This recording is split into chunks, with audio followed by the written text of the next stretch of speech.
안녕하세요. 군사돋보기입니다. 우리 해군의 지난 7월 28일 진수한 정조대왕급 구축함의 1번함인 정조대왕함이 미 해군의 이지스 구축함인 알레이버크급 구축함조차 해결하지 못했던 문제를 멋지게 극복했다는 것이 밝혀져 화제가 되고 있습니다. 미 해군의 항공모함 전단을 침몰시키기 위해 밤낮 없이 고민 중인 중국에 맞서는 미 해군 함대는 갈수록 함대 방공 임무를 맡는 이지스 구축함들의 방공 성능을 한계치 이상으로 끌어올리고 있으며 점점 더 많은 임무를 수행하며 막대한 연료를 소모하고 있습니다. 최근 대만을 침공하겠다 위협하는 중국의 도발이 갈수록 심각해지고 있으며 급기야 중국의 시진핑 주석은 최근 바이든 미 대통령과의 1대1 전화통화에서 불장난하면 태워버리겠다는 역대급 초강경 발언을 내뱉기까지 했습니다. 이 때문에 현재도 미 해군의 로널드 레이건 항공모함 전단은 남중국해에서 중국의 함대와 대치를 앞두고 초긴장 상태에 놓여 있습니다. 중국은 대만을 손에 넣기 위해서는 반드시 미 해군의 항공모함 전단과 부딪혀 전투를 치러야만 한다는 사실을 알고 있고, 이 때문에 갈수록 더 많은 작전을 띄워야만 하는 미 해군 함대는 아무리 국방부로 천조를 쓴다는 천조국 미국이라도 함대 방공의 핵심이 되는 구축함들의 연비를 신경 쓰지 않을 수 없었습니다. 특히 알레이버크급 구축함의 지나친 연료 소모량은 약 12년 전부터 단점으로 지적되어 왔는데, 문제는 이와 유사한 우리 해군의 이지스 구축함, 세종대왕급 구축함 또한 같은 문제를 드러냈다는 점입니다. 하지만 최근 진수된 우리 해군의 후속 이지스 전투함 정조대왕함은 그보다 더욱 발전된 것은 물론 미 해군의 현역 알레이버크급 구축함이 갖추지 못한 더욱 발전된 추진 시스템을 갖추게 되었는데요. 어떻게 그것이 가능했을까요?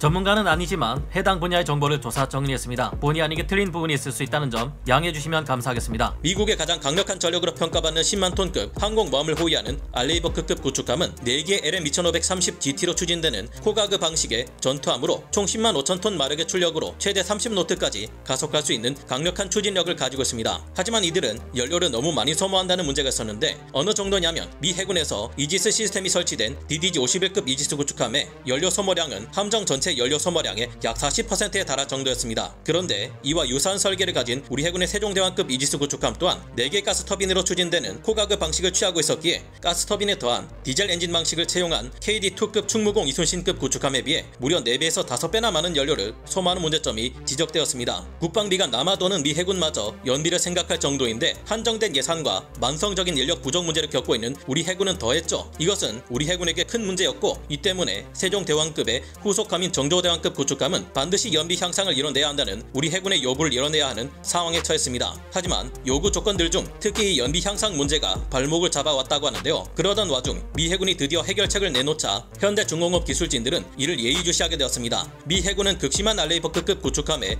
연료 소모 문제를 해결하기 위해 2009년부터 하이브리드 전기 추진 체계 한 설계인 HED를 알레이버크급 구축함에 적용하려 했습니다. 결과가 성공적일 경우 미 해군은 총 34척의 알레이버크급 구축함에 이 HED를 적용시키려 했는데요. 이를 지켜보고 있던 우리 한국 해군에서는 일찌감치 세종대왕급 구축함의 후속함인 KDX-3 배치2 정조대왕급 구축함의 새로운 추진 체계로 미 해군처럼 하이브리드 전기 추진 방식 HED를 적용하려 했는데요. 연비가 우수한 하이브리드 전기 추진 HED 시스템의 개발은 결코 쉬운 것이 아니었고, 실패할 경우 그 기술적 리스크 또한 너무 크다고 판단되어 국산화하는 것이 매우 곤란하게 여겨졌기 때문입니다. 미 해군은 알레이버크급 구축함인 USS 트럭스턴함에 L3사가 개발해낸 영구자석 모터 방식의 하이브리드 전기 추진 시스템을 장착해 13노트 미만의 속도까지는 전기 추진을 통해 해결하려 했습니다. L3사의 HED는 의외로 간단한 방식의 하이브리드 전기 추진 방식인데요. 알레이버크급 구축함의 감속 기어에 모터를 추가하면 되는 것이었습니다. 이를 통해 11노트까지의 저속으로 항해할 경우는 전기를 발생시키는 발전기에서 전력을 끌어와 전기로 구동하는 것이 가능했습니다. 이렇게 하면 느린 속도에서 효율이 지나치게 떨어지는 가스터빈 방식의 LM2500GT를 쉬게 할 수 있고 연료의 소모를 줄일 수 있었습니다. 그리고 이렇게 돌아가는 LM2500GT에서 동력을 끌어와 다시 발전기를 구동시키는데도 약간의 도움을 줄 수 있었는데요. 이 덕분에 전투시 축 하나당 3MW의 전력을 함정에 추가로 공급할 수 있기에 4개 축을 모두 합칠 경우 총 12MW의 추가 발전 효율을 얻을 수 있었습니다. 이 정도면 생각보다 상당히 많은 여유 발전량인데요. 그런데 누구도 예상치 못한 일이 발생하고 맙니다. 절대 실패하지 않을 것이라 생각했던 천조국 미 해군의 HED 사업이 실패하고 만 것인데요. 왜일까요? HED를 적용한 미 해군의 DDG-103 USS 트럭스턴함은 13노트 이하의 속도에서 발전기의 전기를 통해 구동축을 작동시키도록 설계되어 있었지만, 이 낮은 속도에서는 할 수 있는 있는 것이 야간 작전, 탄도미사일 방어, 대잠수함 작전뿐이었기 때문이었다고 합니다. 알레이버크급 구축함은 30노트 이상의 속도로 항해하는 항공모함을 호위하기 위해 같은 속도로 작전을 수행해야 하는데 이래서는 곤란하다는 것이 사업이 취소된 이유 중 하나였는데요. 항공모함들은 함재 전투기들이 양력을 받고 사출기를 통해 이함할 수 있도록 30노트 이상의 속도로 항해해야만 하기 때문이었습니다. 뿐만 아니라 프로그램이 구체화되고 개발이 진행되면서 다른 많은 문제들이 생겨났다고 전직 미 해군 관계자가 말했다고 하는데요. 그중 가장 중요한 문제는 2대의 발전기로 구동 시스템을 작동시킬 때 함정에 가해지는 극심한 전기 부하였다고 합니다. 구축함에는 3개의 발전기가 있었지만 2개는 가동되고 나머지 하나는 대기 상태로 유지되며 이 대기 상태의 발전기는 유지 보수를 위해 정지되어 있거나 비상시에 회전시켜야 했기 때문입니다. 결국 2개의 발전기로 축을 회전시키는 것은 물론 전력 소모가 극심한 AN-SPY 1D 레이더를 비롯한 이지스함의 수많은 센서들까지 동시에 가동시키는 것은 무리였고 이 때문에 미 해군의 HED 프로그램은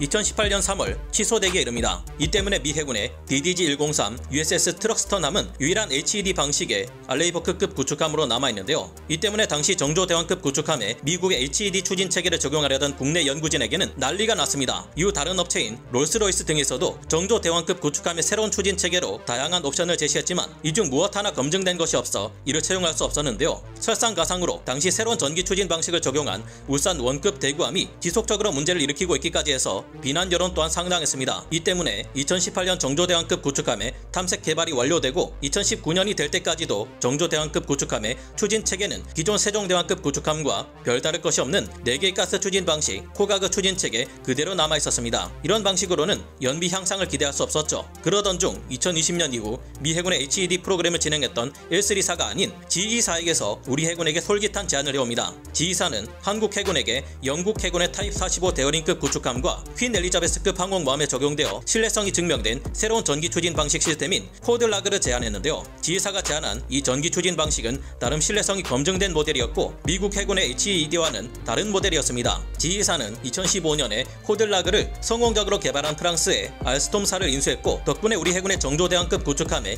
이를 제안할 수 있었던 것인데요. 이 코드라그는 디젤 엔진과 발전기, 가스터빈과 전기 모터를 이용하는 새로운 하이브리드식 추진 방식입니다. 디젤 엔진의 경우 추진 축과는 이어져 있지 않고 발전기만을 가동하고 추진 축에는 가스터빈과 전기 모터가 연결되어 있는 방식입니다. 덕분에 저속 항행 중에는 디젤 발전기에서 생산된 전력으로 전기 모터를 돌리는 디젤 일렉트릭 방식에 의한 전기 추진을 사용하고 빠른 속도를 낼 때는 가스터빈에 의한 기계 구동까지 병행해서 추력을 얻는 방식으로 운용되는데요. 쉽게 말하면 하이브리드 자동차와 같은 원리입니다. 이 방식은 전기 모터의 토크가 크고 일정하다는 점, 기계적 연결 부분이 적어져 신뢰성이 향상되었고 소음이 감소한다는 이점이 있어서 각광받고 있습니다. 그리고 연비 향상에 있어서도 장점이 있는데요. 기존에 쓰던 추진 방식들은 추진용 기관과는 별개로 반드시 발전용 디젤 엔진을 탑재하고 다녀야 하고 이 발전기가 소모하는 기름의 양도 상당한 편이었습니다. 하지만 이 코드라그 방식은 발전기와 추진 기관이 통합되어서 따로 발전기를 탑재할 필요가 없어 연비가 크게 향상되었다고 하는데요. 새로운 추진 방식을 채택한 정조대왕급 구축함은 최대 속력이 시속 64km에 달하고 만약 우리 또한 항공모함을 운용할 경우 항모 전력을 구성해 항모를 호위하는 것이 가능한 속도를 낼 수 있습니다. 한편 미 해군은 2018년 취소되었던 HED 탑재 사업을 지난해인 2021년 GAO 미국 회계 감사국에서 부활시키자고 주장하고 있는데요. 세계 최고의 방공 구축함으로 불리는 알레이버크급 구축함의 연비 효율을 뛰어넘는 정조대왕급 구축함이 우리 해군에서 운용되고 있으니 신기하기도 하고 뿌듯하기도 합니다. 미 해군의 차기 구축함인 FFG X 사업에서는 더 좋은 연료 효율을 가진 구축함이 등장하지 않을까 생각되는데요. 북한의 핵무기 사용 위협과 함께 중국의 위협마저 크게 증가하고 있는 요즘 우리 또한 막강한 전력을 다수 확보해 중국과 북한의 위협에 굴복하지 않는다는 점을 보여줄 때가 아닌가 생각해봅니다. 오늘 군사 돋보기 여기서 마치고요. 다음 시간에 다시 돌아오겠습니다. 감사합니다. 영상을 재밌게 보셨다면 구독, 좋아요,